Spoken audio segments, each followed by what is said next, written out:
Zəlzələnin özünün böyük yaradan tərəfindən təyinlənmiş icraçısı var. Hər bir halın, hər bir baş verən prosesin özünün icraçısı olduğu kimi, zəlzələnin də öz icraçısı var. Zəlzələnin öz icraçısı çox zəhmlidir. Həddindən artıq zəhmlidir. Amma can aparan qədərində zəhmli deyil. Zəhmli o deyil ki, onlar rəhimsizdir. Zəlzələ icraçısı ona görə zəhmlidir ki, yığılan qaranlıqlara işıq çatsın. Can aparan ona görə zəhmlidir ki, bədəndən ayrılan ruhu işığı apara bilsin. Təsəvvür et ki, onlar rəhimsizliklə gəlsələr, qaranlıq üstünə qaranlıq gətirmiş olurlar. Onda yer üzündəki qaranlıqla onların qaranlığı arasında nə fərq olar? Deməli, onlar rəhimlidir. Onlar böyük yaradanın icraçılarıdır, işıqdan olan icraçılardır. Onlar qaranlıq gətirmirlər. Zəlzələnin icraçısı öz baxışı ilə bunlara, bəşərə cəza da vermir. Çünki o onda cəza üstünə cəza, qaranlıq üstünə qaranlıq gətirmiş olardı. Onların icraçılığının ilki rəhm üstündədir. Bəs böyük yaradan nə səbəbə deyir ki, onlar mənim təzahürlərimdir? Onun öz təzahüründə olan bəla gətirər, gətirmir. Böyük yaradan mənim özüm işıqdanam, nurdanam, təzahürlərim də işıqdandır, paşlıqdandır. İlk özlüyü paşlıqdan olan qaranlığa qaranlıq gətirmir, gətirə bilmir. Deyək ki, mən dönəm məkir yığam, onda qara üstünə qara gətirmiş oluram. Qara varlığın özünə xidmətçi oluram. Odur ki, insanlar fikirləşməsinlər ki, can aparan cəza üçün gəlib. Yox, o işığı işığa aparır. Əvvəla deyim ki, zəlzələ icraçısının istiqaməti də vardı. Bu istiqamət odur ki, onun həmişəlik bir məkanı var. Özü də cənubi qərb tərəfindədir və cənuba çox yaxındır. Kainatın cənubuna doğru, yox, bizim yer kürəsinə görə cənubi qərb tərəfdədir. Amma kainata görə o bizdən çox uzaqdadır. Çünki 6 günəş sistemini, onların 6 yaşam məkanlarını o öz baxışı ilə əhatə edə bilməlidir. O ellipsoidin elə bir tərəfindədir ki, böyük yaradan elə üzbəyizdədir. Və yaşam məkanları onunla böyük yaradan məkanlar arasında qalmış olur.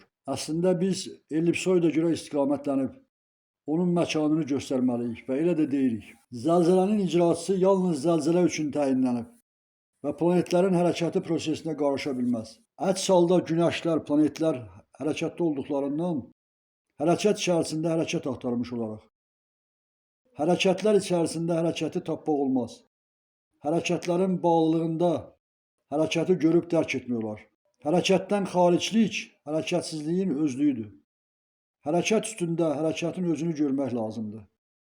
İstiqamətlərə dönəndə biz çarıxa bilərik. Çünki yerin özü də ellipsoid konturunun hər hansı nöqtəsinə görə çox mürəkkəb trayektoriyalı bir hərəkətdədir. Ümumi halda varlıq içərisindən varlığa baxanda hərəsinin öz varlığı var. Hər varlığın özünün istinadı, yeri var. Əzəliliyi, əbədiliyi var. Amma çarıxdırıcılıq yoxdur. Hərəkət içərisində hərəkət var. Küləyin, qasırğanın da öz icraçısı var. Küləyin öz icraçısı bağlıdır suyun öz icraçısına. Onlar həmbirdirlər, həmfikir yox. Həmbirlik ondan yaranır ki, su var ki, külək var. Su var ki, külək yaranır. Su olmasa külək olmur. Yəni ilk əvvəl yer kürəsində hava öz-özünə yaranmayıb. Suyun özündəndir yaranmış hava. Bax gör, su hövzələri harada çoxdursa, orada küləklər çoxdur. Su hövzələri harada sərindirsə, orada külək güclüdür. Müqəddəs Yaranış kitabındakı 2-ci bölmədə sizin günəş məkanı ətrafında ilk məkan, sarı rəngdə olan ilk məkan. Sarı olan o məkan, ilkdən ilk məkan, nüvəsindən nüvələndi. İşığımın qədərindən nüvələndi. İlkdən işıq ilə isti ayrıldı. Nüvə nüvədə istindi. İsti ayrıldı. O məkanda qatlardan nəmlər ayrıldı. O məkanda ilkdən nəm ayrıldı. Qatlardan nəm ayrıldı. Səthə yaxın olub %100 oldu. Və 3-cü bölmədən maddi maddilərlədir, tək deyil. Maddiliyin başlanğıcı su ilədir, tək deyil. O məkan varlığı qatlarda nəmlədir. Paç sularladır, suyladır.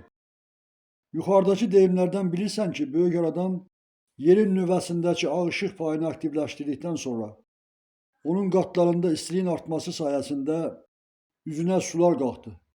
Bu sularla birlikte iyonlar da yer üzünə qalxdı, hava qatını yaratdı. Yer qatlarından sudan həmişə və indi də iyonların sayəsində oksigen və digər qazlar ayrılır.